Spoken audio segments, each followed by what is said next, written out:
Figure it out. Hello, this is Adam Koralik from Figured Out Productions. The following video is a video of some kind, and I hope you enjoy it.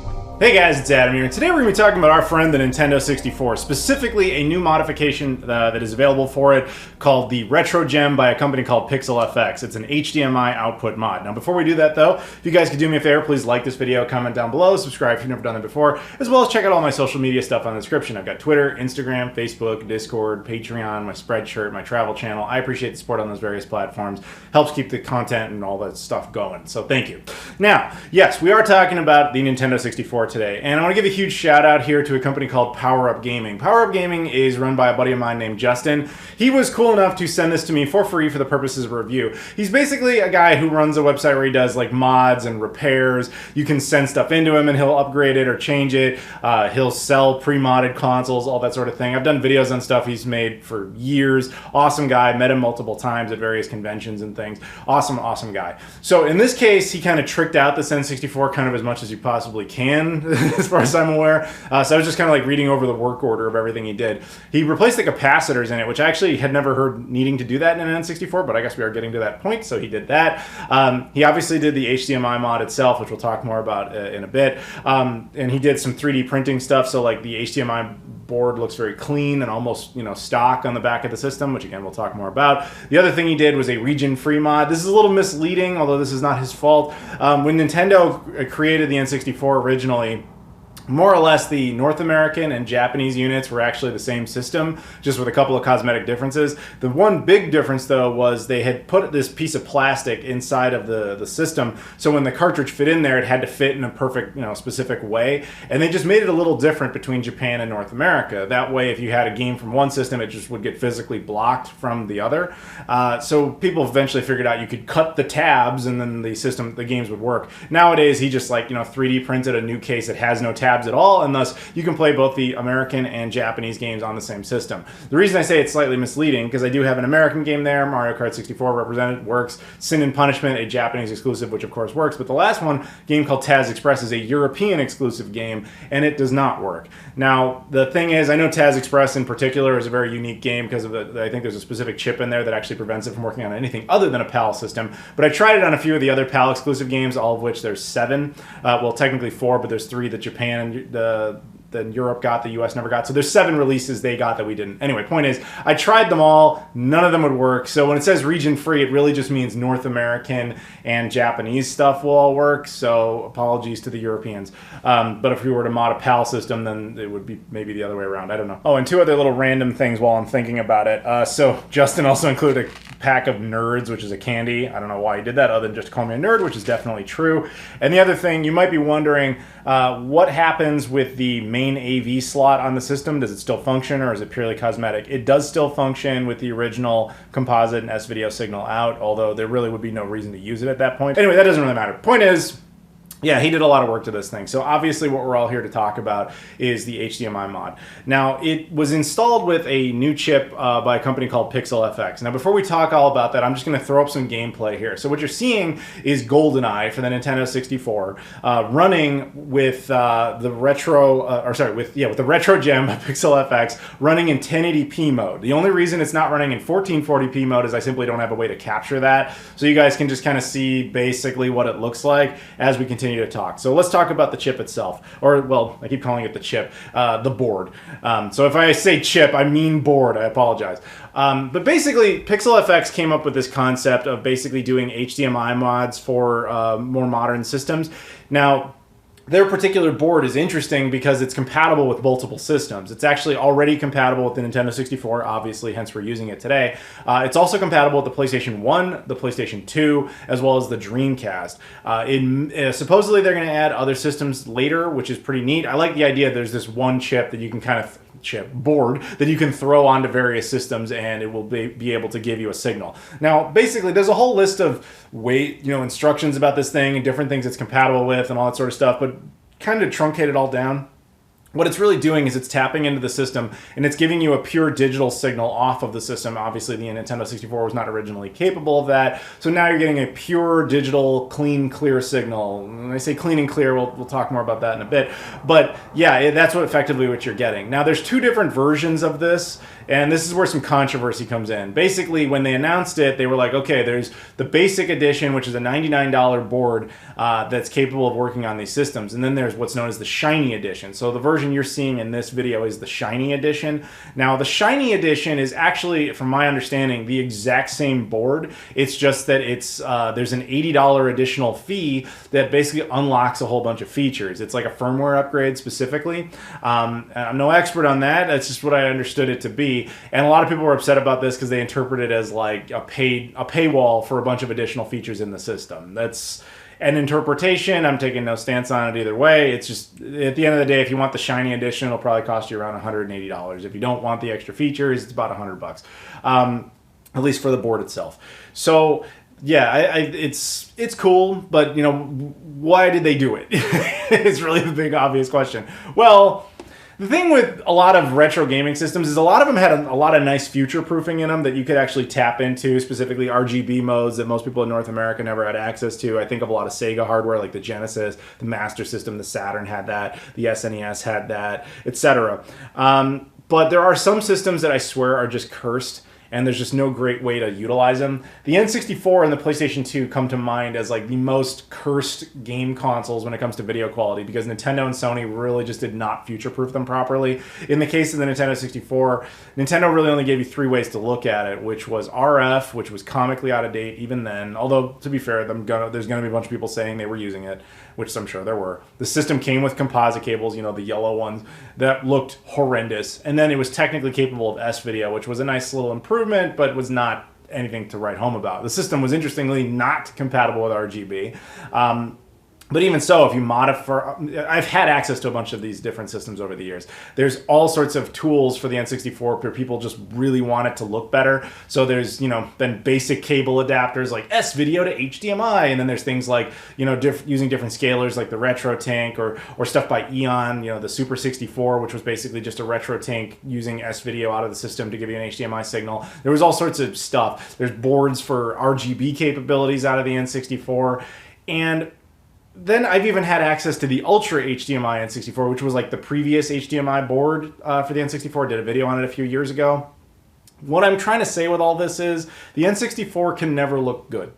It can only look degrees of less bad, and the same logic applies to the PlayStation 2. Now, admittedly, I haven't used this particular board in the PlayStation 2 yet, and I'm very curious to see what it will be like. But in the case of the N64, that kind of remains true.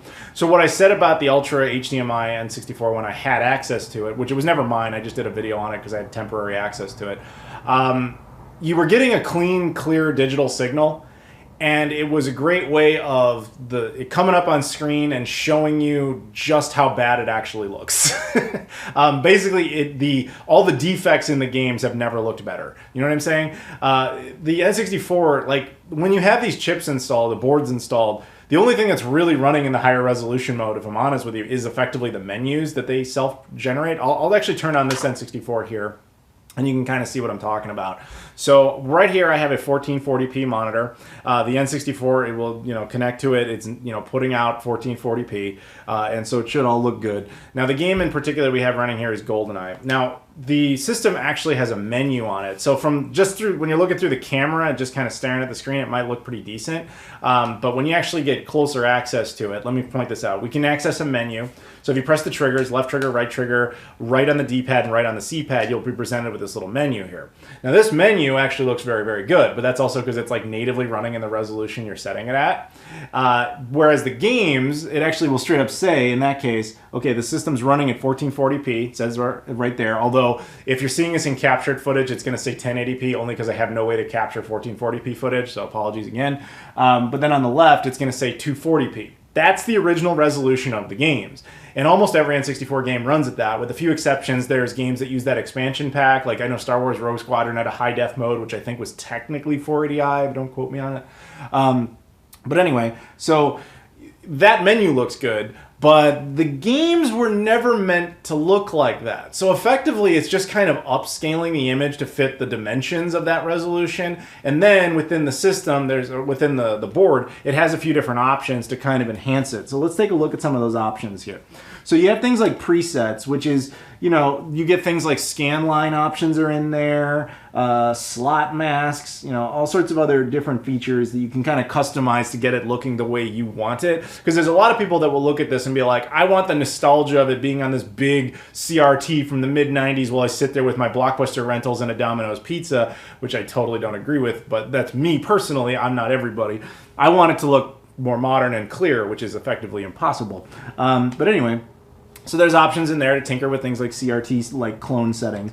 Then within the video settings, there's a bunch of other stuff. This is where the shiny edition kind of comes in because it has a bunch of features. They're keenly aware that the games are not meant to look like that. So what you have to do is to, rather than making it just look like really blown up, you try to buff out the image a little, add some anti-aliasing, maybe do some color correction, little things like that, aspect ratio adjustment, etc., so that the games look a little bit better. And that's where some of these features are. So the first one up is scalar. Now this one's important because when you're running this in any resolution other than like 480p, which it's technically capable of doing, it's going to effectively stretch the image.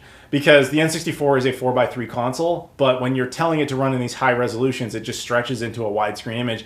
The games don't actually support widescreen, so they're just stretching. They look unnatural. So going into the scalar and aspect ratio options, you're going to have to tinker there. Now, there's no universal setting for this because different resolutions have different requirements for the aspect ratio features. So basically, once you find the resolution you like, you just go into the scalar and switch it around to whichever aspect ratio you like. You can also zoom in and out a little bit depending on the dimensions of your TV, etc. But yeah, there's a bunch of features there. Now, keep in mind when you access the menu, everything kind of has to be done through the triggers. So don't start pressing A on stuff because it'll start actually playing in the game. So we go back out of here.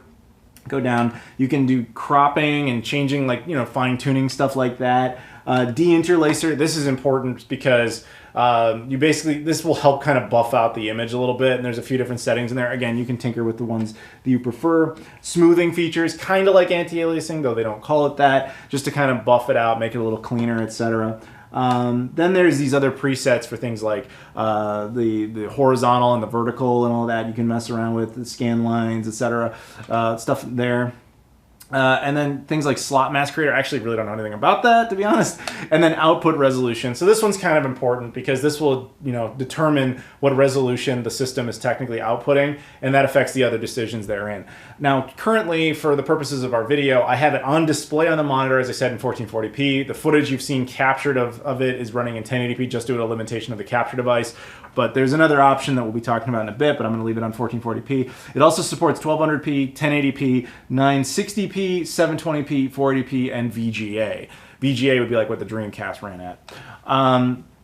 So we go back out of here. There's advanced video options, so it actually supports things like HDR10, which is kind of impressive, stuff like that. Now, in the end, I think it looks good compared to, like, say, the stock N64 composite cables.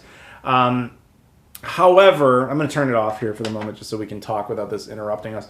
I'll say it looks better than that. However, as I mentioned, my perception on this is a little warped because I've had access to so many different minor upgrades to the N64 over the years. Like I said, I've covered RGB ones, I've covered other HDMI mod ones, etc. I've had access to all the little third-party devices. So to me, this is yet another. It doesn't look great. It looks less bad. I would say if you're going into this, do not expect the N64 to suddenly look like native high def and all the games look exactly the way you remember it looking as a kid. You're never going to get that back. I'm sorry to break it to you. But it's probably the cleanest and most efficient solution. I would argue there's a good case usage here for people who just don't want to deal with the process of converters and things to use it on a modern TV, things like, a retro tank or any of that stuff. You just don't want to deal with any of that. You have this. It will offer a better signal than those and will be more convenient, but it will not blow your mind. That's effectively what I'm trying to say here. So we can talk about, there's two other things I want to address here. One is about the chip, or the board itself, that actually does annoy me, is that it uses a micro HD or mini HDMI slot. And I don't know. I know engineers love to do this because it takes up less space, but I truly hate it because it's such a non-standard cable. So it's like we all have tons of HDMI cables laying around. If you're the type of person watching this video with an interest, you're probably the type of person who has a bunch of HDMI cables laying around. And I'll bet you don't have a ton of mini HDMI cables laying around. You're like, oh, no, now I gotta go find one, whatever. So that part annoys me. However, to Justin's credit at Power Up Gaming, he clearly saw that problem coming because we just threw in this, mini to full-size adapter, which definitely made my life easier. So that's one little criticism I have of the board itself. But the other one is, I don't know if the features they put on it are enough, like as far as enhancement. So like I was tinkering with all of them, and then I decided, because it's me, and you guys know me if you watch these type of videos, I love my M Classic. I've done a bunch of videos on it. If you're not familiar with the M Classic, I have one connected here, though it's not on currently. It's a device that's an external upscaler that enhances resolution, it enhances color correction, it does anti-aliasing, all that sort of thing. And I really wanted to turn this on and have its own internal stuff do a better job than anything the M Classic could do. I just didn't agree with that. Once I was tinkering with it, I found like, the M Classic still helps it out. So what I'm going to do here, as best to illustrate this, is we're going to go into the system, and I'm going to do what you're supposed to do with the M Classic, which is that the M Classic, the people who make it, Marseille, recommend that when you have it, you set the original system to the closest resolution that is supported to what it originally ran at. So the N64 originally ran at 240p. Now, we obviously don't have 240p mode in here, but what we do have, as I mentioned before, is we have 480p mode. So we're going to go ahead and set it to that, and then turn the M Classic on. And now the aspect ratios are going to be different. I'm going to have to slightly tinker with that. But, for our purposes, I'll just kind of leave it. But now that you're seeing it, I'll show the recorded version. It looks better. Like, the coloring looks better, the buffering looks better. Now, some people say they don't like it, looks more like a Vaseline look, which is a fair criticism, But this is the point I'm trying to make. It's the N64. It's never going to look good. It's just going to look degrees of less bad. And then it boils down to personal preferences. My own personal preference, I think it looks better running in 480p with the M Classic attached to it than it does on its own power. Now, there could be additional firmware updates for this thing that completely negate that. And frankly, I'm a little surprised they're not there, because there are some really nice features in there. Like I said, HDR10's in there. They do have their own anti-aliasing system in there. It's just not quite enough. Now, again, personal preference. You're going to play with it. You're going to come up with your own answer. But yeah, that was really what I came to. So yeah, there you go. That's my thoughts on it there. We'll do a little comparison footage here. This is, GoldenEye running with the M Classic still. Now, boom, look, that's what it looks like originally without the M Classic. And back. And back.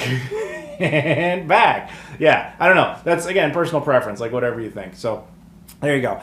So if you guys are interested in this or any of the other stuff, I'm going to turn the system off here. If you're interested in this or any of the other stuff that Justin has, check out his website. Again, there will be a link in the description. Huge shout out to him for that. And I'm looking forward to seeing more systems with the PixelFX Retro Gem board in it. Like, I really want to see what that PlayStation 2 is capable of. I haven't had access to one yet, obviously. I mean, that's like the ghost system that everybody wants an answer to.